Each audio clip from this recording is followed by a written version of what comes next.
Jiruun addunyaa kun waa hedduun guutamtee, kaaniif dirree taatee keessa gulufsiiftee, kaaniif gaara taatee ol ba'aa dhorkitee, jireenyi addunyaa kun kan nama dinqitee, jireenyi addunyaa kun kan nama dinqitee, gaaf tokko rakkachaa, gaaf tokko badhaadhaa, gaaf tokko immoo boo'aa, gaaf tokko gammadaa, jireenya takkanaa ani maafan danqaa, jireenya takkanaa ani maafin dinqaa, jedheen taa'ee yaadaa, jedheen taa'ee yaadaa, maafan taa'ee gaddaa, maafan taa'ee gaddaa.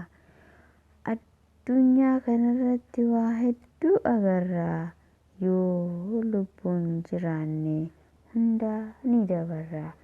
Addunyaa kanarratti waa hedduu agarraa, yoo lubbuun jiraanne hundaa ni dabarraa, yoo lubbuun jiraanne hundaa ni dabarraa.